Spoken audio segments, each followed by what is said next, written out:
shooting down in the woods. He wouldn't leave it even if he could. 'Cause life is good, yeah! Hey, Hickok45, your internet shooting companion, coming to you from Middle Tennessee. Yes, the former home of Gunnar. That's all I'm going to say this week. The former home of my old buddy Gunnar. He's the most important guy to me lately, and the one I miss the most. So I'm just going to leave it at Gunnar instead of all those other characters from Tennessee. He's kind of here still in spirit, and he's buried out behind the house and with a well-marked grave. So rest in peace, Gunnar, and we're going to launch into another radio show broadcast, reloading room ramble, without you, bud, again, and talk to the viewers, talk to the listeners, talk to the gun nuts out there, and who knows what we're going to talk about. Probably some things coming up like the NRA convention and maybe some guns and things that we've done. Just any old thing comes to mind. If you're crazy enough to open up a video that's not a video, you deserve whatever you get, don't you? We'll see what we're going to talk about. I do appreciate the kind thoughts still coming in, about Gunnar, and it's just been kind of overwhelming. I didn't realize that you all had gotten attached to seeing Gunnar, and as much as you have. But someone said recently, maybe even today, quoting somebody or some movie, that if dogs don't go to heaven, I want to go where they go. I thought, well, that's about the truth, isn't it? For dog lovers. But anyway, we miss the old boy. He was quite a guy, as you recall when you see some of the recent videos and see his funny face in them, and some of the things that he's up to around the compound. But he's still here in spirit. And let's talk about the posting order. Speaking of that, I guess, I've talked about that before. You can tell, you all are ahead of me on that. You can tell when we post a video that we've had for a couple of weeks, the trees are not out at all, or, it's snowing in July, whatever the situation might be. So we did get several videos done during Christmas vacation, and we had, I guess it was about 3 weeks ago, we were able to do several videos we had wanted to do. But as I've said before, we don't just throw them all up there. That would not be wise. We never know when we might not be able to do a video for a couple, 3, 4 weeks. Who knows? Somebody gets sick, have an accident or something. And not that the most crucial thing in the world is that we get a video up every week, but we like to keep the flow going. And it's just the natural order of things, like all of us. If you have something you put a lot of time in on, you get more blocks of time here and there. And so it's kind of the way that works out. Like I've said before, we like to post a couple of videos a week, and if we post any more than that, that's great. And we might just have one a week sometime, or none if we get into a bind on something. I don't know. You never know. So you guys have seen that the weather's a little bit different in a couple of those. I think we just have one more video from the pre-foliage days, and a pretty good video. And the issue with that too, of course, is we're dying to get them up there. We do a good video, maybe we do 5 or 6 good videos, what we think are valuable videos for whatever reason, but we still don't want to stick them up there. It doesn't matter how excited we are for you all to see them. We still, we don't want to be throwing videos up every day, duh. And anyway, just a word about that. Our NRA convention is coming up in St. Louis, and plan to be there. So if you see my ugly face, say hi, and don't be shy. At least say hi. It's funny at gun shows and places like that, I run into a lot of you, but I'll also notice people that kind of looking sheepishly, staring like they're kind of afraid to say something. They don't want to bother me and all that kind of thing, and I understand that. Don't worry about that. Just say hi at least, I'm just a regular dude who happens to spend too much time making videos, too much time shooting, you know. So I'm just one of you characters out there shooting all the time. But yeah, I do enjoy meeting y'all, even if it's just briefly. And you know, I'm up there to have fun and see things and you know, meet people. We don't do meet and greets, or we haven't at least yet, which that'd be fun too.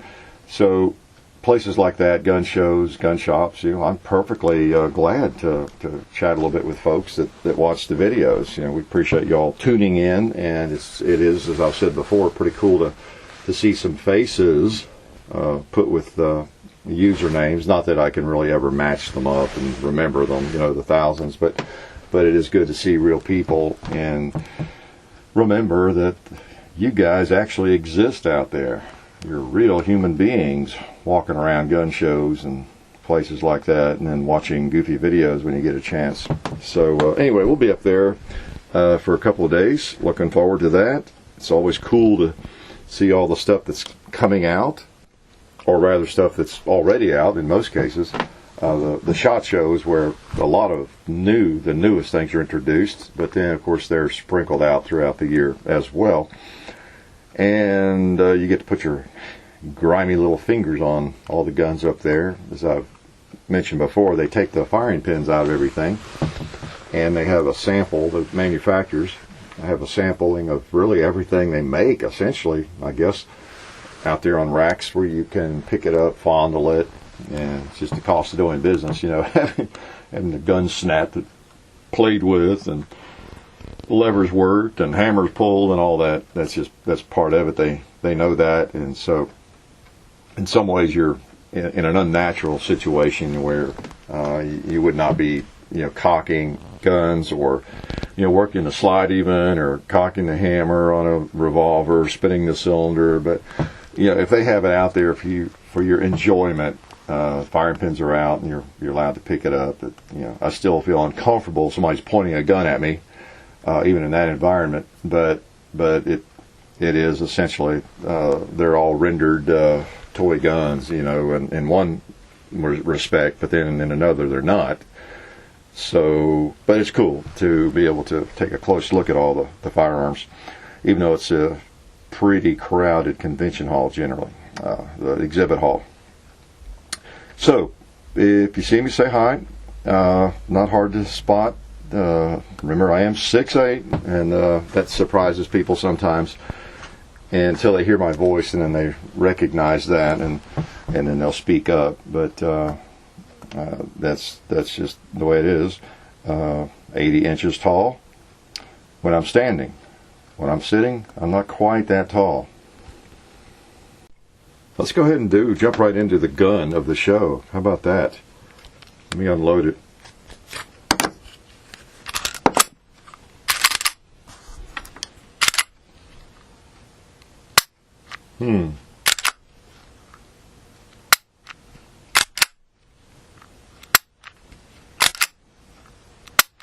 Now, some of you who are familiar with this firearm, that sound, of course, could sound like any number of other firearms, but there's, I don't know, a little bit of a unique sound to it. It has a different ring to it in some ways. That might be just because I'm holding it, but we'll talk about it later. But it's a nice one. What clue should I give you? I'm going to stick it back in holster. How about, it's not very big, and I really like it. That's about all I'll say about it at this point. Hey, I wanted to say something about the forums, the shooting forums, gun forums on the internet. Where else would they be? A bulletin board at your grocery store.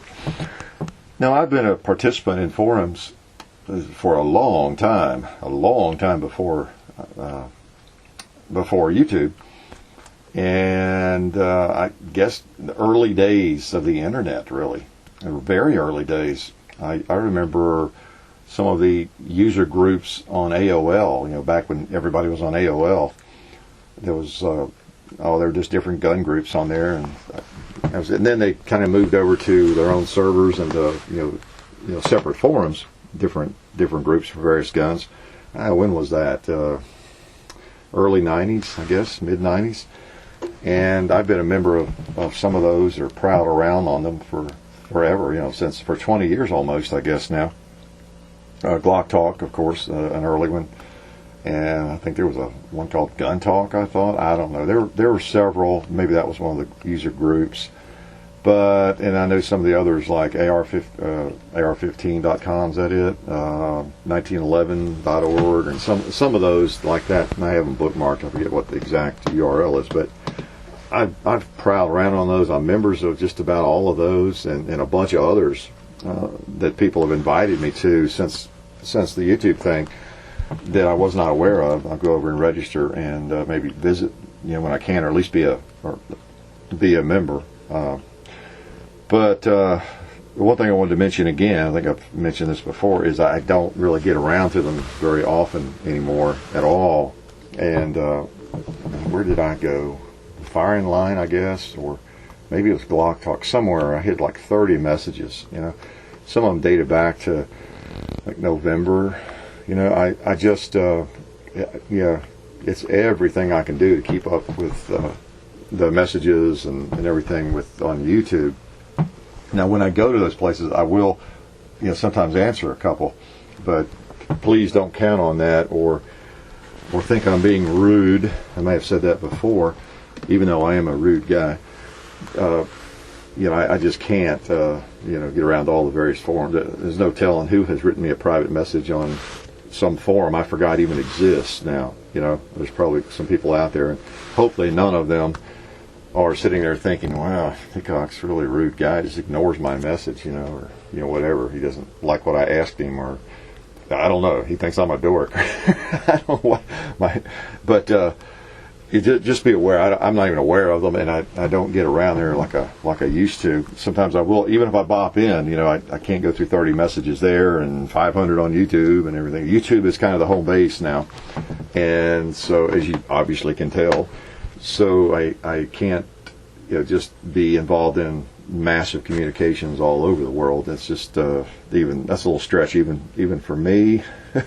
And when I say even for me, what I mean is I'm able to do a fair amount of that, as you notice, and bop around, and I do type fast, as I've mentioned, and faster than I can think, the usual problem. But so I can, if I get some time, a little block of time, I can bounce around and answer a lot of messages, at least the ones that I do answer. Again, the only reason I can do that is because I do skip answering the messages that are already answered, obviously, and maybe a lot of videos or in the FAQ videos and that kind of thing. And sometimes I'll take the time to tell someone, see the FAQ video, and that probably seems rude too.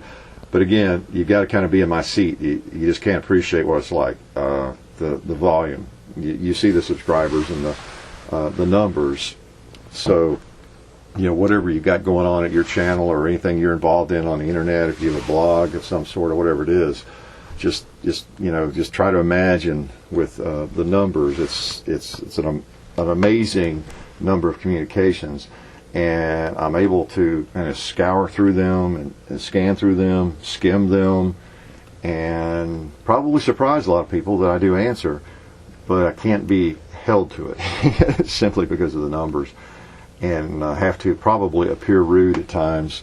And that might be, sometimes I'll get involved even in comments, and I'll answer somebody, or I'll see where someone's made some comment that's maybe it's even a little bit rude, and maybe I'll reply. I shouldn't do that, because a couple of times I've gotten embroiled in a little bit of a scuffle with somebody. I don't need to be doing that. It's just, it's hard for me to stay above the things. It's, I just like to get in there and talk about guns and everything. But then again, there are people, I'm sure there are some people who would just relish trying to make me look bad, Hickok's got a big channel, all those subscribers, I'll bring him down a notch, I'll make him look stupid. And there's probably some people, obviously, as we know, trolls or people that just have low self-esteem that would enjoy doing that, trying to, I don't know, make me look bad, like I don't do that myself already, right? I try to take myself too seriously.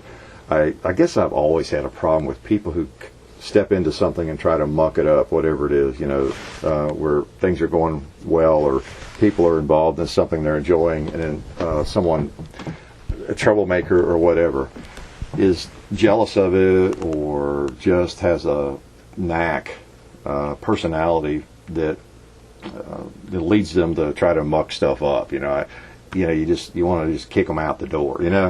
But I've got to refrain from that because there's no way to win those battles. That's for sure on the internet. You just have to, if it's bad, block, delete, go on, and let them get mad and come back and dislike every video. That's what's funny. So many new people will comment. You've seen that many times, I'm sure. How can someone dislike this video? What is there to dislike?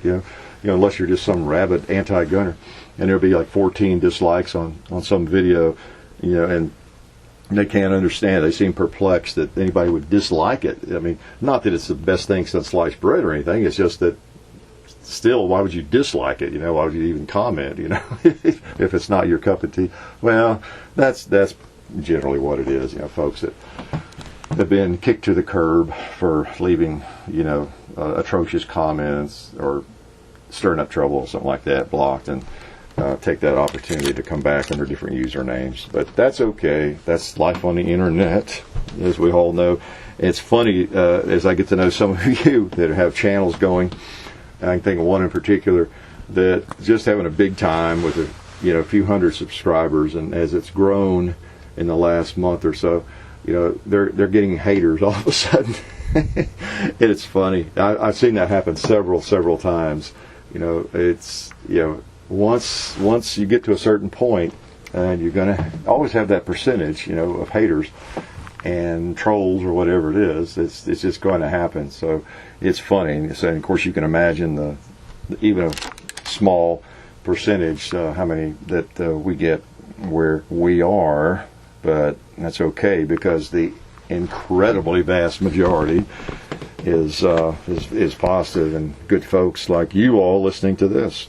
I doubt there's many trolls listening to this radio show. I doubt that there's enough, sexy gun action, in a radio show like this, where I'm just standing and yakking for those kinds of folks. But anyway, thought I'd mention that about the forums and the communications, and how I wish I could go around to every forum and see who's asking me a question or making comments or comments about me, on 22 Rimfire forum, or I got a message yesterday, I guess it was, somebody asking me about the forum, if I was a member of Glock Forum. Yeah, Glock Forum, glockforum.com, I think it was. And I thought maybe they were trying to say Glock Talk, but there is a forum called glockforum.com, and I went over there and found it. I registered and even left a comment somewhere. There's just so many of them. But anyway, it's cool. Lots of places to discuss firearms and all that kind of stuff. So I'm not sure what else I wanted to say about that, other than thankfully we have all those forums, because wow, before, I do have something else to say about that. Come to think of it, it's interesting because I told people for a long time that weren't aware of these forums on, trying to get gunners, shooters onto the internet. You go back into the 90s, just any number of people were not really messing with computers or the internet, and lots of shooters. You probably are surprised even these days you still run into people who don't know about YouTube, or that there are shooting videos out there and that kind of thing. Well, go back, about 15 years, and you'd be surprised. Well, as soon as I discovered the forums and all the like-minded people on those forums, I started taking advantage of that, and also trying to help myself, help other people, in the Glock Talk especially.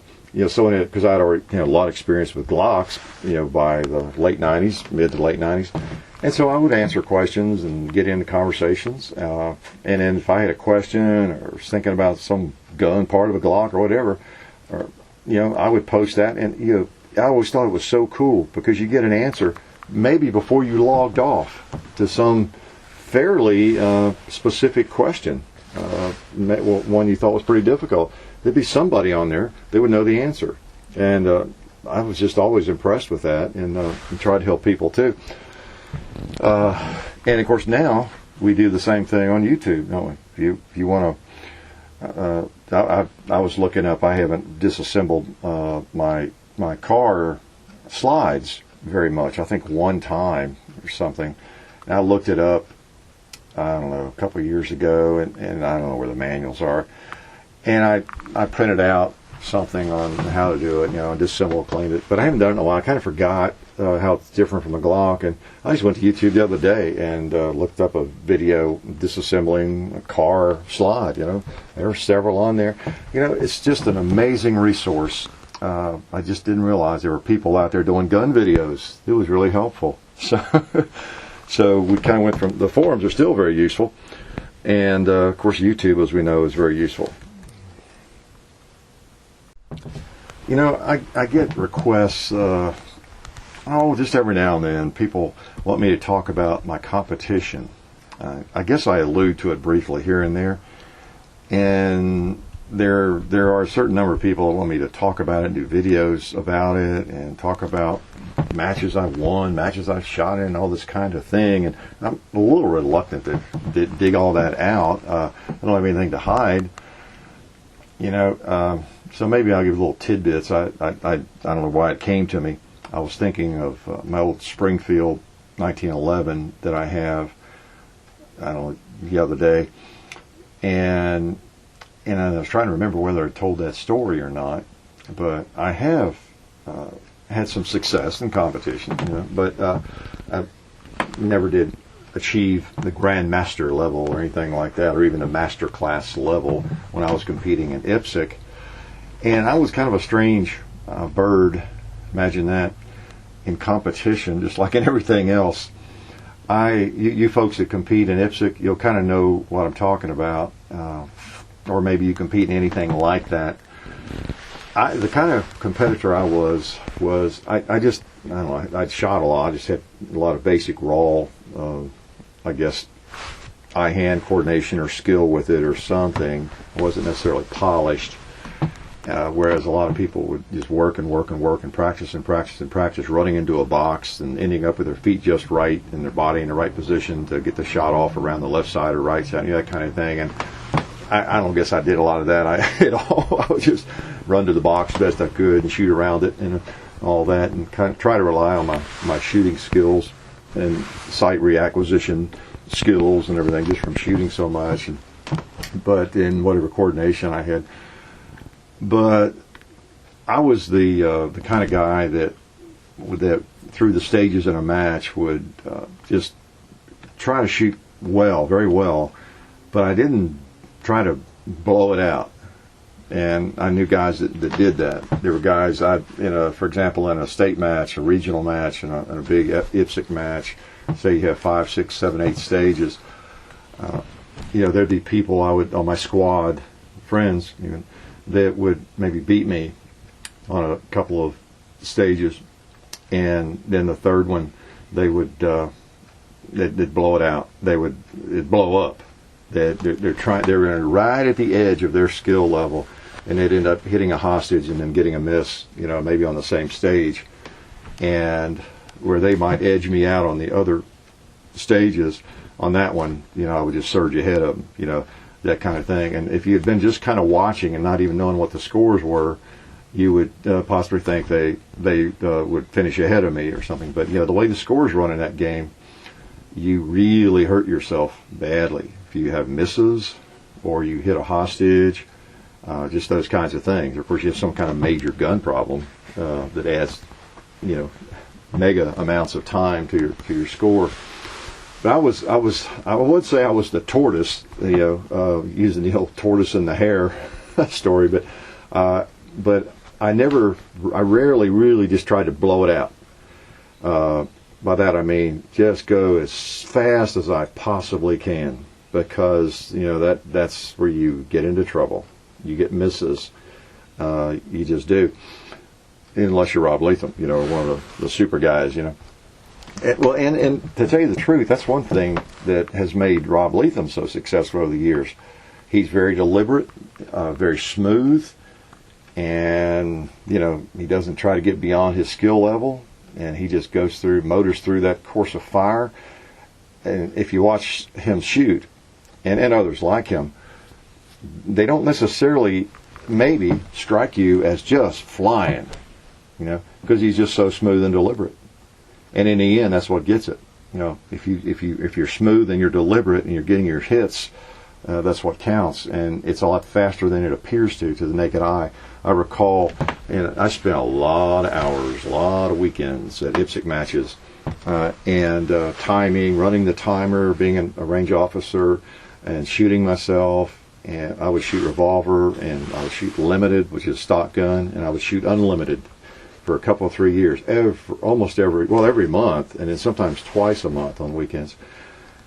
And so I observed that phenomenon pretty regularly, watching people go through a course of fire. You would swear that Billy Bob was faster than Harry, watching both of them go through that course of fire. But when you looked at the timer, Billy Bob was actually slower or something. It depends on a side. I know if just from seeing the little bit of video that we have of me shooting, I don't really appear that fast, even in matches I won. There's something about body size. If you got short legs and you're scurrying around and you're moving fast, jerky movements, and you can appear really quick, but not end up as quick or as fast as a person who really doesn't even appear that fast. It's a phenomenon. You may have observed that in other sporting activities. You could watch the NBA. Some of those guys, they're so smooth, they don't even look that quick. If you're out there on the floor, though, they're gone in a flash. So it's just a weird thing. But anyway, I was just kind of the deliberate guy. I didn't try to shoot beyond or move beyond my speed limitations and my skill. And through the course of the match, I would usually end up pretty well. And that's just kind of it. And as I've said before, I won a few matches, usually placed pretty high, and but it was not a national name or anything like that. And had some good wins. And in Tennessee, in the local matches, if I wasn't in the top handful, I felt like I'd had a bad match. I did pretty well, but that's kind of where all that was. And I think maybe come up with some stories that would be of interest. I don't know. But if you're thinking about getting into competition, that would be my advice, to don't think about speed. Well, if you're just shooting in the backyard, don't think about speed. Speed will come as you practice and you just shoot. You can't rush it. You can only rush it to a no pun intended, but to a certain extent. It's like teaching a young baby, a child, to walk. You've got to learn the basics, the fundamentals, and just see the sights, hit the targets, and practice it, and you'll gradually pick up speed. You've got to get the hits. Doesn't matter how fast you are. You can't miss fast enough to win, as they say. You've got to see the target. You've got to make sure you got to be aggressive about that. I really got that way after a few misses, or if you do have a miss and it costs you a match, cost you the win, or whatever. You get to a point where you're just determined. I was determined not to miss. I used to shoot the Glock 26 in a lot of IDPA matches. And, with that little gun, you're moving around, engaging targets and moving around things and shooting around things and trying to acquire those targets, pop them twice as quickly as you can and move. Or in IPSC. And I kind of tried to develop this sense of, if I'm falling down, those sights are going to stay in the middle of that target when that trigger breaks, no matter what, no matter how fast I want to move, no matter how quickly I want to move on to the next target. When that trigger breaks, I'm going to see those sights on that target, on that zone where I want to hit. I'm just aggressive about that, and just determined that I'm not going to just throw a shot. I'm going to see it, follow through all the way through, doing that as quickly as I can. But anyway, I did that for a lot of years, playing with that, and it was fun at the time. But I guess I'm more relaxed now. Occasionally you'll see a video where I'll pull out something and try to, I guess I haven't done that lately. Try to pop plates as quickly as I can, maybe we'll do a little of that. We haven't done it in a while.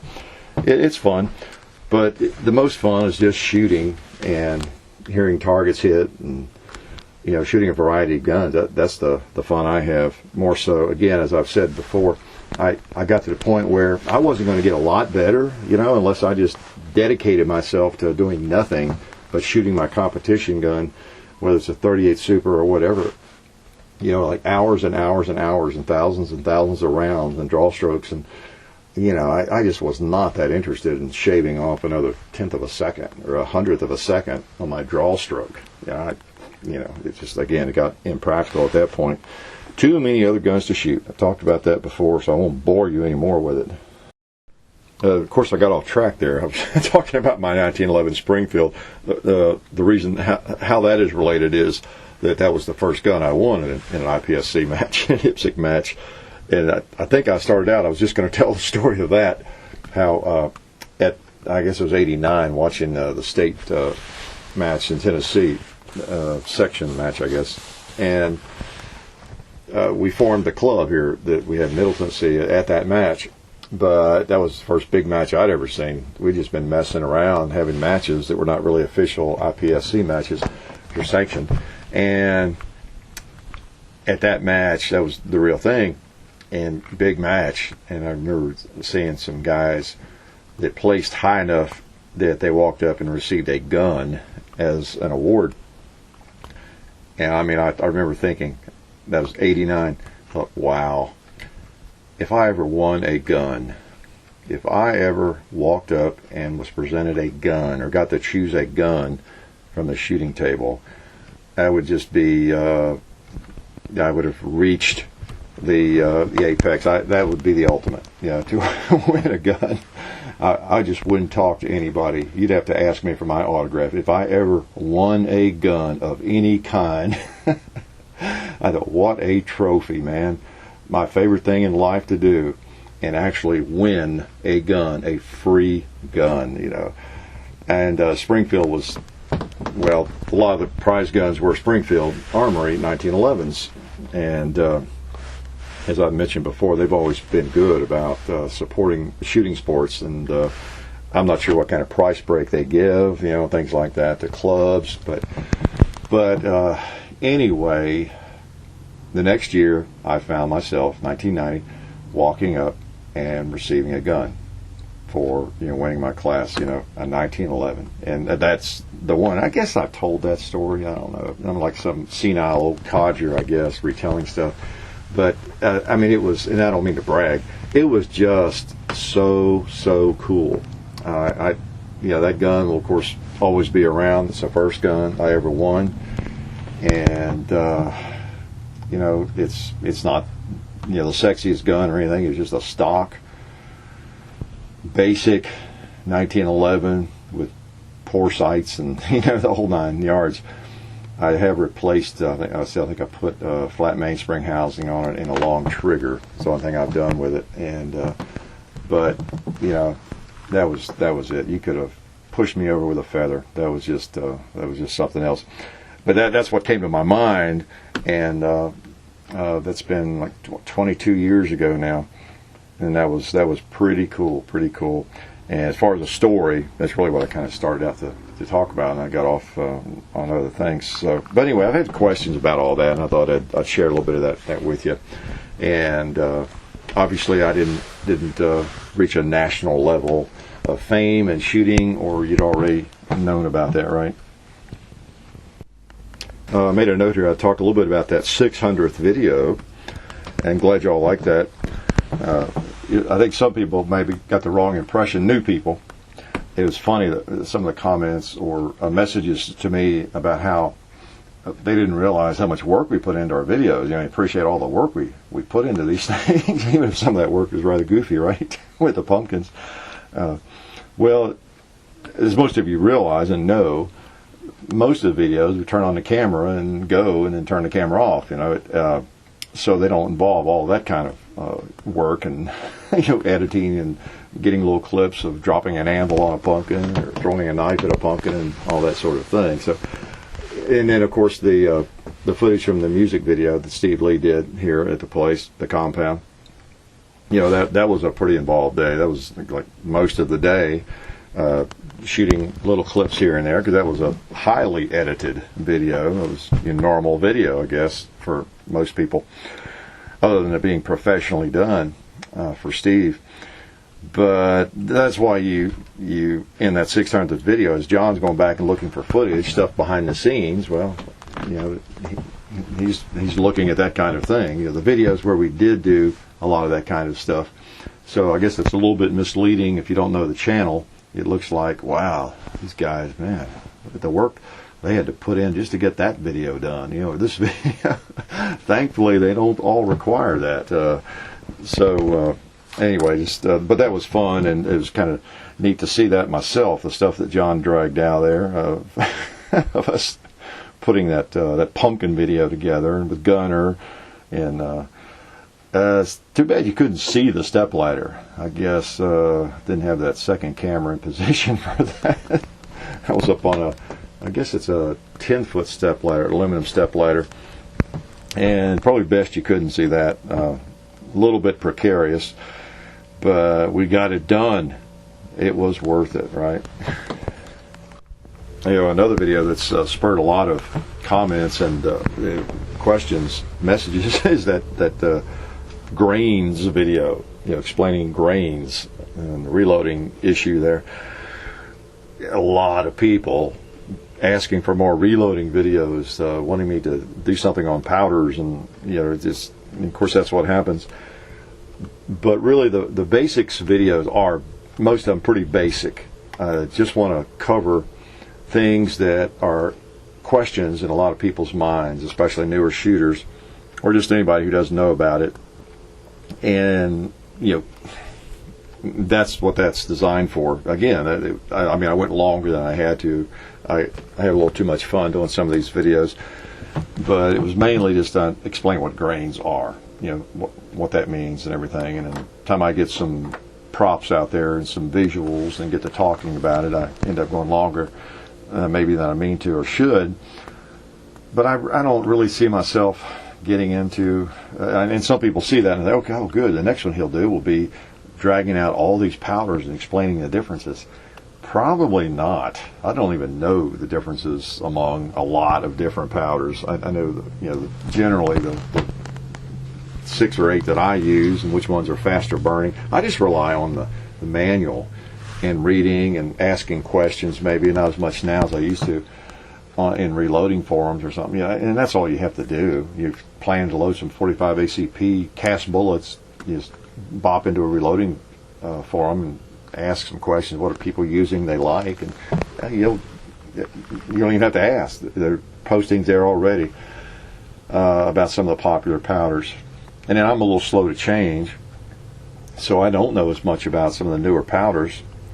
I've never been that bothered by, I think I might have talked about it before, some people are always seeking that holy grail, that powder that is clean burning, quote unquote, and want the cleanest burning powder they can get. Well, I don't know. I've shot Unique, which is kind of dirty, in 44 and 357, 2400. Those powders have a fair amount of residue. In revolvers, I've never had any problem with it, even in competition with revolvers. And then with 45 ACP, I've competed with that, and then, who knows how many matches and how much shooting I've done with Winchester Q31 powder. Or what else have I used? I guess I've used that for about 20, 25 years. So I said before, I get a die set, for seating the bullet through the right depth and dropping the right amount of powder. And that powder measure, for example, that drops Winchester 231. Is that right, 231? See, I don't even look at it. I mean, it's 231, Winchester 231, yeah, right. And I couldn't even tell you how much I'm putting in there, to tell you the truth. I mean, I set it, lock it down, and then, that's it. Just load ammo when I want to. why change if it's working? You don't have any problems with it. So that's just the way I operate. As I've said before in other videos, the people, show me somebody who's changing powders every week or every month. I'll show you someone who's probably not shooting as well as some other people, probably not winning any matches. All right, now they might be having fun, and that's the main thing. Sometimes that is the fun for some people, just changing around powders and bullets, experimenting. But I learned early on in metallic silhouette shooting in the 70s and everything else. It was the shooter, it really was. I was having some success even in that game very early on in my shooting career with just casting bullets out of wheel weights and throwing some unique in the case, and just ask somebody what's a good powder for a 44, and it was unique, someone said, so I started using that, and that was it. And I was popping rams at 200 meters about as often as anybody else there towards the end with a standing with a Model 29. So it's the shooter. It's mostly that. There are some things you can tweak, but as my video titled Accuracy tries to demonstrate or explain, it's the shooter mostly, and not the equipment. Particularly if you're standing and shooting, that's the caveat there. Now, if you're bench resting and you're using a ransom rest, then accuracy takes on a different meaning, maybe. So anyway, I'm not going to get into explaining what this powder's for and that powder's for and what kind of powder I would recommend for a certain kind of bullet. I don't see myself doing that. I'd really talk about all that stuff about as much as I probably will. You know that I like heavy bullets for caliber. I like the recoil characteristics, and I like a bullet that's available. That's key. If you're planning on shooting a lot, well, it doesn't matter if you like you might find some 132 grain 9mm bullet somewhere. You load it up, and oh man, this is my favorite round. And I read an article where it's the most effective, quote unquote, or something. That's what I'm going to shoot. These other idiots are shooting 124 grain bullets and 147 grain bullets and 115 grain bullets. I'm going to be better than they are with the 132 grain bullet. I found a company in North Dakota that makes those. Well, yeah, right. And they probably cost twice what the others do, and then they might not be available. And you need to also be realistic if you're going to reload or even just buying ammo off the shelf. Whatever is available, most available at a price you're willing to pay. Maybe you're really searching for bulk ammo. That's a high priority. It's hard to find bulk ammo in some weight bullets. So all those are factors you've got to weigh. If you want to shoot much. Another topic that comes up pretty often, I see it in comments here and there occasionally, where somebody's really adamant and they kind of border on know-it-all. In fact, sometimes making comments about a gun, whether it's a Glock or a SIG or anything else, that obviously is not very good because it's not the gun of the U.S. military, or implying that what militaries and law enforcement agencies and all these other agencies, whatever they choose or whatever a certain agency chooses, it's got to be the best. That's why they choose it, that kind of thing. And I think I've talked about that before. But again, if you're relatively new to shooting, you can put some weight on that, but don't put too much value on what certain agencies choose as a firearm. Now, they're not going to choose junk, usually, whether it's a local law enforcement group or it's the U.S. military or whoever it is, the Navy SEALs, whatever it is. They're not going to choose junk, obviously. But there's always politics involved in that. There's money issues, and there's personal preferences of certain officers or administrators within those units. And of course, that's politics, right? Politics covers a lot of ground. You just got a lot of factors.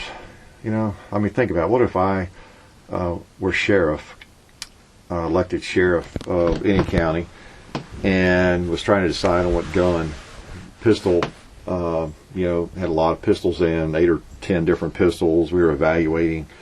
Well, I try not to be too overbearing about things, but what if I had a really strong personality, obnoxious personality, and, I like Glocks. So, I mean, hey, if you're going to work for me, you're carrying a Glock. Someone like me would be likely to dominate that conversation, and I'd like to think I would not. If most of the officers seemed to shoot something else better and preferred it, and we could afford it, I hope I would go in that direction with them. They're the ones on the street. But you know what I'm saying? It comes down to a lot of factors, not just which is the best gun. Just like cars. A company might have 20 company cars. Is it the best car? Man, might be a good one. Might be because they got the best price on it. They got the best volume discount, fleet discount, or they got the better service contract. Maybe it's a car that actually has some trouble, and the company has trouble selling them, really. But they specialize in getting companies, fleets, to buy them because they give these incredible service contracts, and they know they're going to have to if they're going to sell them, and they're going to need a lot of parts replaced, or I don't know what it might come down to. In the real world, it's just not quite that simple that it's the best gun. Although, and for one thing, there is hardly a best gun. Even a Glock, I'd like them. They're not necessarily the best. What's best mean? How do you define best? I've pointed out weaknesses in Glock in videos, and as I point out some weaknesses in other guns. So it's a trade-off. It's a trade-off. And before I forget it, I better get this gun out again. The gun of the show. Really just gives me a chance to talk about a gun, and for you to hear one. Well, I've probably done this one before, but I happen to have it handy. It's getting into the spring season, warm weather, and you probably know what's in my pocket quite often. The old PM9, and I still like it. As I said, the Beretta Nano really might be coming in a close second on this thing because it's not much bigger. Fits in the same holster, a little more snugly, but I think same round count. Nice trigger, good shooter, but not enough yet to replace the PM9. I need to shoot it some more. I don't think it's going to replace the PM9 for me. Could be mistaken. Right now I'm still with the PM9. In fact, I'll talk about this in a video or show here sometime. I contacted Talon Grips, and I thought I'd try the rubber. I had the rubber on the Nano, and I liked them better. I believe I mentioned that in a video, better than I thought I would. And so I ordered some rubber grips for the PM9, and I have them on it right now. As you can see, right? And because it's in my pocket, and it's just rubbing against my I get through a lot of pockets. You can imagine. You can relate, many of you, if you pocket carry much. And I thought the rubber would be a little bit easier on my pocket, and maybe even, the other doesn't snag or anything, but I thought if the rubber would just ride a little bit more smoothly in there, I'd try it. Now, I have no problem with the granulate or the sandpaper, but I thought I'd just try it, and I think I like it. You don't get quite the extremely positive grip. With that sandpaper, you are locked in. With the rubber, you are locked in pretty well. I'd say 90% of what the sandpaper offers or something, just to throw a percentage out there. I like the rubber okay, better than I thought. I discovered that with the Nano. Thought I'd try it on the PM9, particularly since it's in my pocket. And that way now, wherever it rubs, it's not as much an issue. Although, for those of you thinking about the granulate and afraid of it, it is a very fine granulate or sandpaper. And it's not like you're going to have big gouges or scratches, on your skin or your clothing. But over time, it could wear against it, I guess. Although I've never really noticed that in my inside the waistband carry. with my Glocks or anything else. That one thing I probably don't mention enough though is I never carry directly against my skin. I get a lot of questions about that. About doesn't that sandpaper rub you raw and all that kind of. Well, I guess it might if it was against my skin, but it's never against my skin the way I carry, the way I dress to carry inside the waistband or any other way. Whether I'm using some creative barrier there with my boxers or my T-shirt or whatever it is, it's never against my skin. So I don't like a gun against my skin, even if it's a pearl handle. I just don't like that. So stick against your skin. Get sweaty, and I just don't like that. So it's really never against my skin, so that's not an issue. Well, I guess I've rambled enough here today. I need to wrap it up. One of the things I wanted to say again is that John and I really, really appreciate the support that y'all give us. I know you appreciate the videos. You tell us often, and we don't tell you often enough how much we appreciate the contribution that you all make to the growth of the channel, and also to helping keep it going and help the other viewers. I see your job as important as ours in furthering the shooting sports in a constructive way by helping to advise new shooters or anybody. Somebody could have been shooting a long time and know a whole lot about certain types of firearms, but might be getting into a different line or genre of firearms and know nothing or very little. So there's always people out there who are ignorant about some aspect of firearms. I'm ignorant about lots of firearms. So we're all in that newbie position in some ways, because if you're interested in firearms, you're going to branch out, aren't you? That's just part of the natural evolution of being a shooter. You shoot certain guns for a while, years, and you decide, what, I kind of like a revolver. I've never had a revolver, or I've never had a single-action revolver. I wonder what the best kind is. Who makes the best clones? I don't think I want a Colt, or maybe I do, or So that's just the way it always is. Think about your own history with firearms, and I bet you can relate to that, unless you're just now getting into them. But you will. You'll just if you like guns, there's a lot of them to like, aren't there? And there's a lot of different types of them. And the more you learn and you're around people shooting, you'll see some of those other guns and you'll be interested in them too. So you will be posting questions. You will be curious about guns. You know that. Just like the person who's just now getting into firearms is posting questions and is curious and maybe saying something stupid, something they learned in a video game and it's not exactly right or whatever. So anyway, we appreciate you all helping other viewers and commenters by jumping in there and answering questions, because I can't get around to all of them, and just being supportive of people. And that alone helps keep some of the trolls away. I've noticed on videos, or like sometimes we'll go a day or two and there's hardly a troll comment like anywhere that I see, and that's neat. I think if you're a troll, you're someone who just wants to cause trouble, and you go into a video and you see that all the conversation is kind of interesting or constructive. I don't know if it doesn't affect some trolls, of course, because some people, they savor the opportunity to disrupt something that's going well. That's kind of the nature of a troll, I suppose, a troublemaker.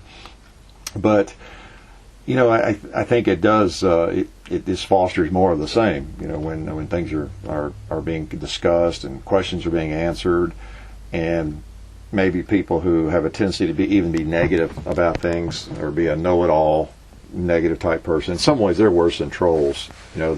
Someone that comes in and just, I don't know, the only gun that matters in the world is a SIG. It's the best gun in the world because the Navy SEALs use the SIG, and anybody's using a Glock or a Beretta or a H&K or anything else is an idiot. They just haven't studied it enough, or something.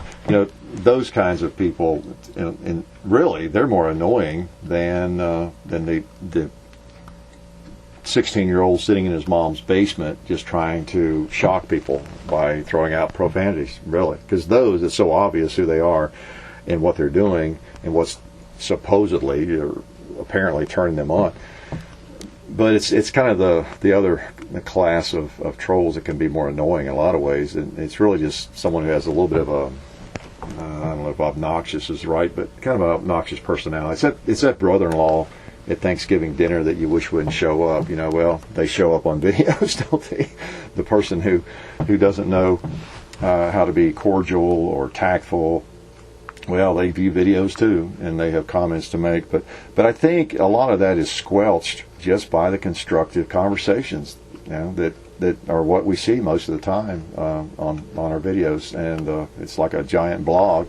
And you get a lot of brainless comments and clueless stuff, and people being silly and trying to be first to see the comment and all that's normally there's going to be that always. But I appreciate what you all do to help keep it constructive and to make it a good place to visit. We're still trying to do that, keep it as family friendly as possible. I still get the comments continuously thanking us for that, and that's up to you all too. That's not just me. I can't cause that to happen on my own. I need support from all of you to help to keep it that way, because again, that's in our own best interest.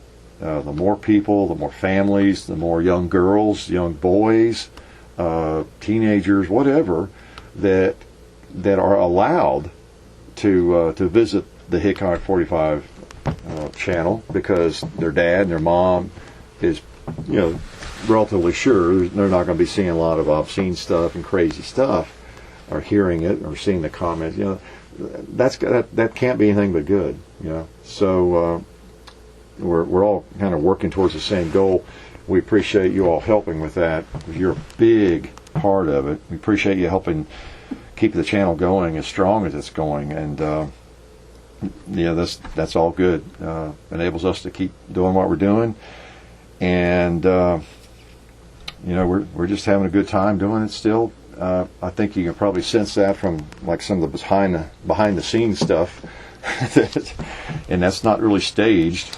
Occasionally I'll pick up the camera. John is the one who always got a camera setting somewhere, and I don't get him on there enough. I think with that pumpkin carving, I don't know what my mentality was on that day. It was a long time ago. I can't even remember yesterday.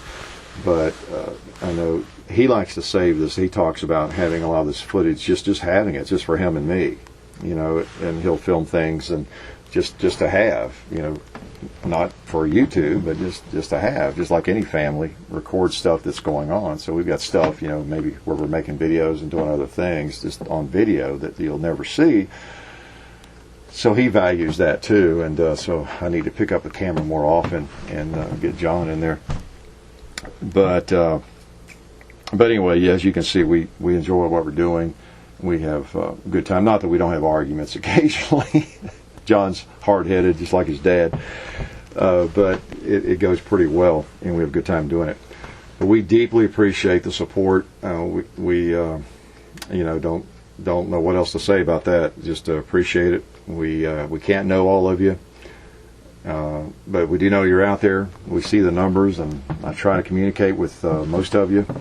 When you send me a message, again, I'm not being rude. If I don't answer you, I'm just buried. If you don't hear from me, it's funny. I'll hear a message. Someone will think, "Wow, thanks for getting back so fast."